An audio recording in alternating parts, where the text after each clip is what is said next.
I didn't notice that. If you're flipping a website, that's the last thing you want coming out of your mouth. Because surprises kill website flips. It's enough work to grow and flip a reasonably good website. It's a nightmare to try and flip a sinking ship. If you want to make money online by flipping websites, then tap the like button and let's get into it. And by the way, thank you for hitting the like button. It means a lot and I really do appreciate it. Flipping websites is a delicate operation. One bad purchase and you can set yourself back in time and money. So stick around to the end of the video because I'll share with you a free tool that I use to buy my first site that you can use too. First things first, how do you choose the right website? I'll say focus on risk. I say again, look for risks. Most people look for opportunity, but the problem with that is that your mind will convince you to buy a site because there's so much opportunity. But why not focus on finding a site with as little risk as possible so that you've got little downside and the upside you in the future can work on. It's like shopping for a new car. You don't want one that's been in 4 accidents, right? Check the site's health, its traffic. If it's going downhill, it's a no-go for me personally. What you want is a nice upward trajectory in the traffic, kind of like my caffeine intake by midday. Choosing the right website is about looking for red flags. And if you just aren't seeing any, then that could be a great buy. Now, if you have special skills, such as SEO or email marketing, I take that into account. Maybe you'll look for a site where your skills could be a huge value add to the business. But remember,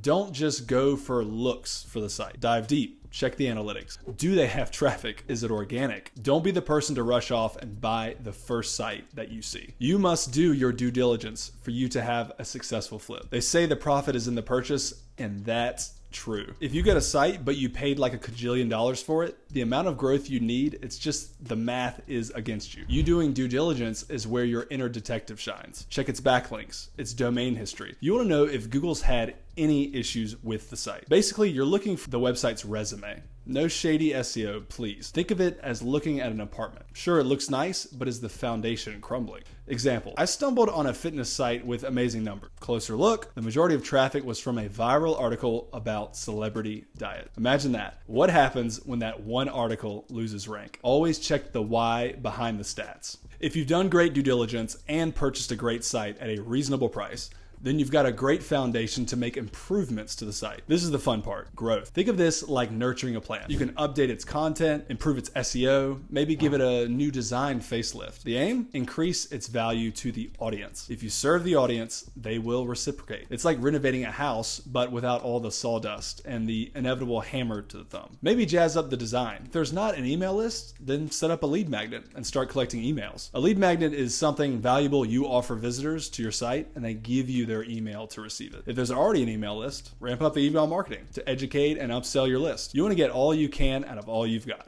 If you bought a DIY craft site, you could create a lead magnet, top 5 glue gun mistakes you're making. Someone who's into crafts could be interested in that. They'd give you their email and you start an active email list that generates revenue. And that'd be very attractive to you, the owner, and to buyers of your site in the future. Who knew glue guns could be so profitable? We've covered a couple steps to flipping a website and I'll cover the rest in a sec. But I'm curious, what do you think is the hardest part about flipping websites? Let me know in the comments.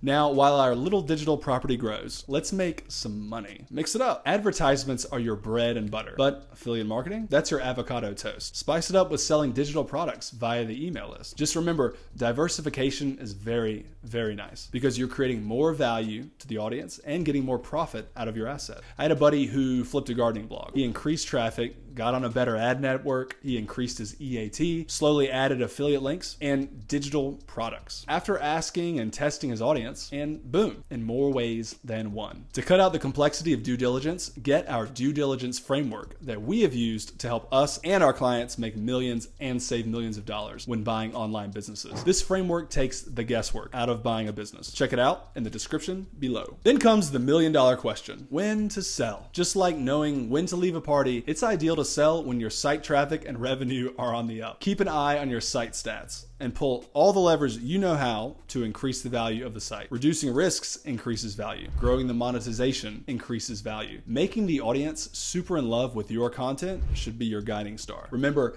take care of the audience and they'll take care of you. If you have maxed out the site's value from the skills that you have or that you care to learn, then maybe consider selling. The good thing is, if you've done good due diligence and grown your site, You hopefully won't be in a pinch and be forced to sell quickly, which tends to hurt your negotiating position. Whenever you decide to sell, you can still create more value. Communicate really well with buyers. Give them all the information that you'd want if your roles were reversed. If you want to sell, let us know, as we sell businesses for owners. Seriously, hit me up for any questions you have about selling your business. If you want to see how to sell an online business, check out the video, How to Sell an Online Business. Or you can also check out How to Sell Websites. I'll say the time to sell is when your alternative opportunities are screaming at you. I personally think it's better to focus on making your business more valuable than worrying too much about the market or timing things perfectly. For the simple reason that you control you and the levers to your business, but timing the market just seems a bit unknowable to me. Hey YouTube watcher, what's up? It's William Griffin. And if you have watched this video up until now, please smash the like button, and I'm really glad you're liking the video. Also want to thank you so much for watching, and I hope your day is going very, very well. Also want to ask you, please consider subscribing, because my commitment and exploration on YouTube is about to blow through the roof. More surprise, more engagement, more delight for you. This is the time to subscribe. I hope you consider it, and I hope I see you on the next video.